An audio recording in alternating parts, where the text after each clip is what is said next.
Most people believe that death is a moment defined by the heart. They believe that when the pulse fades and the chest falls still, the journey ends. They are wrong.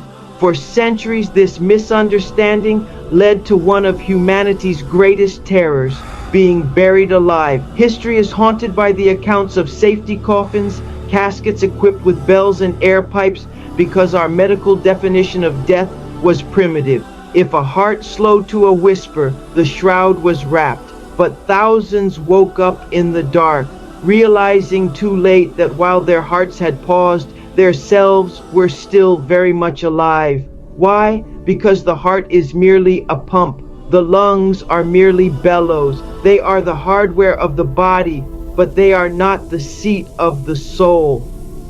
It wasn't until 1959 that modern medicine underwent a radical transformation. Scientists finally realized that the true commander of human existence resides at the base of the brain stem.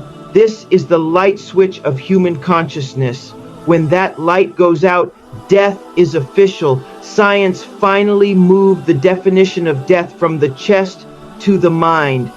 Yet, 14 centuries before the first neurologist was ever born, the Quran had already mapped this territory. In a time when the world knew nothing of neurological activity, the Quran did not point to the heart to define the end of life. It pointed to the self. In chapter 39, verse 42, the Quran reveals a profound biological parallel. It states that God takes the souls at the time of death, and those that do not die, he takes during their sleep. Think deeply about that connection. The Quran defines death and sleep as twin states, two branches of the same tree. Modern science now confirms this. During sleep, the brain stem pauses our connection to the physical world. In death, that connection is not just paused, it is severed. The Quran provided a neurological definition of death long before the invention of the EEG. It established that the essence of a human being is not found in the rhythm of the blood, but in the presence of consciousness.